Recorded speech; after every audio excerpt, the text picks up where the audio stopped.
Bonjour à tous. Alors, il y a quelques mois, je suis allé boire un verre avec une amie et on a fait la rencontre d'une vieille connaissance à elle et j'ai appris que c'était une féministe au body count de 242. Quoi? Comment ça, mon ref? Avant de commencer cette vidéo, je vous invite à vous installer tranquillement dans votre canapé, sortir votre boisson préférée, vos pistaches, le chorizo, les chips, vos popcorn, installez-vous et passez une bonne vidéo. À la base, je devais juste aller boire un verre avec une amie. Jusque-là, rien d'exceptionnel, n'est-ce pas? Donc, j'y vais, on s'installe, on commence à boire des coups et tout va bien. Et là, soudainement, on croise une très belle femme. Non, franchement, il faut le reconnaître, elle est très très belle. Et il s'avère qu'elle connaît ma pote. Quelle bénédiction! Je me suis dit au départ. J'étais là, mais trop bien, mais exceptionnel, c'est fantastique. Ça sent bon cette histoire. Donc, elle s'installe, on commence à commander quelques verres, les conversations conventionnelles, très superficielles, le travail, le sport, les séries qu'on regarde. L'alcool commence à faire effet, l'ambiance commence à se détendre, on commence à rigoler et tout va bien, tout se passe bien. Et là vient sur la table le sujet des relations amoureuses. Et là, elle lâche. Ouais, moi j'ai grave profité de ma jeunesse. J'ai 242 de body count. J'ai 2 enfants de 2 pères différents et mon dernier gars, qui est le père du dernier, il est grave ouvert d'esprit, il est OK avec ça, c'est un vrai bonhomme, il a confiance en lui Vous pensez? Moi je pense pas. C'est mon avis. et il considère mon premier enfant comme le sien. Alors moi, je m'y attendais pas, donc je me suis retrouvé un peu, sur les fesses parce que en fait, je me suis dit: «Attends, j'ai bien entendu, 242? C'est énorme 242!» Mais bon, je c'est pas ça qui m'a vraiment choqué. Enfin si, ouais, ça m'a un peu troublé. 242? 242? Waouh! Mais moi je veux faire l'amour. Je veux faire l'amour. Elle me regarde et me demande: «Et toi?» Bah, moi, je lui donne mon avis. Je lui dis simplement: «Bah, j'ai eu que des relations assez courtes qui n'ont abouti à rien et les seules relations où j'étais en couple, ça a été, comment dire? Du gâchis et j'ai perdu mon temps parce que j'avais pas du tout les mêmes valeurs que ma conjointe et je voulais pas aller dans la même direction que ma conjointe. Grâce à ma dernière relation, j'ai arrêté de me remettre en couple et je me suis beaucoup plus concentré sur la foi catholique. Je me suis rapproché de Dieu grâce à ma dernière relation parce que j'ai compris que fréquenter des personnes qui n'avaient pas les mêmes valeurs que moi, ça n'aboutirait jamais à rien. Donc je me suis rapproché de la foi catholique, je me suis mis à prier plus souvent, je me suis mis à aller à l'église de plus en plus souvent et j'ai décidé d'arrêter d'accorder mon temps et mon énergie à des relations superficielles que je sais d'avance n'aboutiront à rien. Voilà. Et en fait, ma réponse, ça l'a totalement choquée. Elle n'a pas compris. Elle s'est dit: «Mais attends, c'est quoi ce délire? Être catholique pratiquant aujourd'hui, ça n'a plus aucun sens», selon elle, hein. C'est des superstitions du Moyen Âge. Aujourd'hui, nous sommes des êtres libres et évolués, suffisamment indépendants pour faire ce qu'on veut et être à la botte d'une personne qui est patriarcale, cela n'a plus aucun sens aujourd'hui et est totalement dépassé. Je l'ai écouté activement parce qu'il est vrai qu'aujourd'hui, la société promeut beaucoup ça. Avoir un mari, être fidèle à son mari, avoir des enfants, tout ça aujourd'hui, c'est un peu obsolète, c'est un peu dépassé quoi. Et pour être honnête, bah, je l'écoutais activement parce que ce qu'elle disait, c'était pas faux. Ce que la société met en avant depuis plusieurs décennies, c'est ça. Faire ce qu'on veut quand on veut, ne rendre de compte à personne. Voilà quoi, c'est YOLO, hein. C'est la fête du slip, comme on dit. Et en fait, je lui ai posé une question et cette question, ça a été celle-ci. Est-ce que être esclave de sa luxure, enchaîner les relations superficielles que nous savons d'avance voué à l'échec, c'est être libre et évoluer, ou c'est être esclave de ses propres désirs charnels, en étant incapable d'être fidèle à une personne et de construire quelque chose de durable sur le moyen long terme. Et là, je l'ai vexée. Quand je lui ai dit ça, je l'ai vexée. C'est parti en vrille, elle était là: «Quoi?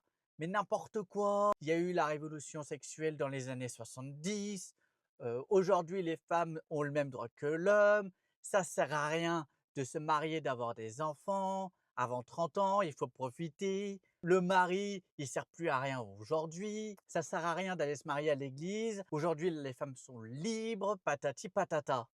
Donc elle met en avant tous les arguments féministes. Bah, après, je comprends, hein, je la juge pas. Au fur et à mesure qu'elle met ça en avant, ses revendications et ses convictions, j'ai senti dans son timbre de voix une forme de tristesse, et je pense qu'au fond, elle aurait voulu que ça se passe différemment pour ses enfants et pour sa vie amoureuse, et qu'elle ait moins de personnes avec qui elle a partagé son intimité.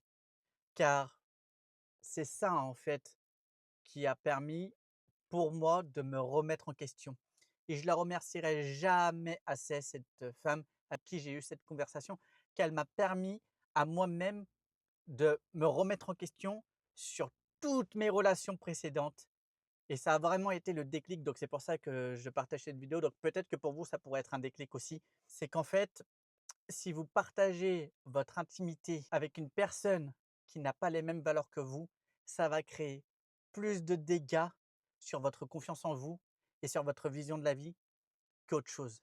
Et je ne fais pas cette vidéo pour la juger ou pour la blâmer ou pour porter un jugement moral sur ce qu'elle a fait, sur sa vie.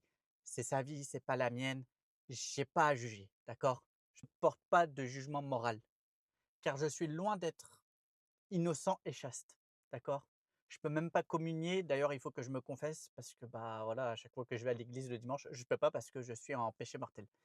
Et en fait, cette conversation, ça a été un électrochoc, et je me suis posé la question intérieurement: «Et si on s'était trompé? Et si la société nous avait dupés vis-à-vis des relations hommes-femmes et amoureuses?» Parce que j'ai eu beaucoup de relations éphémères qui duraient, 1, 2, 3 mois, et c'était principalement que pour s'amuser, c'était jamais bien sérieux. Donc je vais pas pouvoir porter de jugement non plus parce que je suis pas innocent, et j'ai dû avoir 2 à 3 ex maximum. Ma relation la plus longue, ça a été 1 an et demi, qui a été un véritable fiasco, et pour moi, ça a été le déclic. Parce que le jour où vous vous mettez en couple avec une personne avec qui vous n'avez pas les mêmes valeurs, avec laquelle vous ne voulez pas aller dans la même direction, c'est que sujet de dispute, de conflit et de discorde. Donc, vous allez vous remettre en question, vous allez faire des sacrifices, des concessions pour une personne qui ne partage pas les mêmes valeurs que vous, qui donc n'en vaut pas la peine. C'est ce que j'ai compris avec ma dernière relation. D'ailleurs, ça a été une bénédiction pour moi de rompre avec cette personne parce que je n'avais pas du tout les mêmes valeurs qu'elle. Vous comprenez? Quand vous partagez votre intimité et votre vision de vie avec une personne qui est en opposition avec ça, ça va mettre que des tensions. Ça va ajouter de la tension, de la tension, de la tension, ce qui fait qu'au bout d'un moment, il va y avoir séparation. Et quand il y a séparation, c'est là où les vrais problèmes arrivent. Parce que pendant que vous vous fréquentiez, il y avait du respect mutuel, il y avait de l'affection. Ça n'empêche pas, hein. Et le jour où ça se sépare, là, vous allez prendre cher. Et c'est pour ça, moi, je vous dis, préservez-vous. Fuyez l'impudicité. Fuyez les personnes qui sont en opposition avec vos valeurs personnelles. Même si la personne, elle vous attire, même si cette personne est super belle et douce en apparence, si vous n'avez pas les mêmes valeurs, ça ne collera pas. Et lors de la séparation, les vrais problèmes arrivent. Il y aura des tentatives de vous discréditer, de salir votre réputation, parce que la personne, pendant qu'elle vous fréquentait, elle a fait tout ce qu'elle pouvait pour vous rallier à sa cause, vous voyez? Et vous, vu que vous avez vos propres valeurs et vos propres convictions, vous êtes entrés en confrontation avec ça. Et vu que cette personne n'a pas réussi à vous faire changer d'avis, elle va se dire: «Mais attends, j'ai pas réussi moi à le faire changer d'avis, ça veut dire que lui, il se croit meilleur que moi» et ça devient une guerre d'ego en fait et vous allez prendre cher. Moi, j'ai pris cher. Je vais pas vous mentir, je suis assez, stoïque et je m'en foutiste. C'est-à-dire que si vous allez me provoquer ou me dire des trucs, un peu dégueulasses, bah, je m'en fous en fait. C'est votre avis, vous avez le droit d'avoir votre avis, en vrai ce que vous pensez, je m'en tamponne quoi et ça, bah, ça plaît pas à tout le monde. Donc quand quelqu'un essaie de vous en prendre à vous et voit que vous en avez rien à foutre, pardonnez, hein, pour la grossièreté, mais c'est vrai, j'en ai rien à foutre, elle va essayer de salir votre réputation. Alors qu'en fait, vous n'êtes pas meilleur qu'elle ou pire qu'elle. Vous avez juste une vision différente des choses.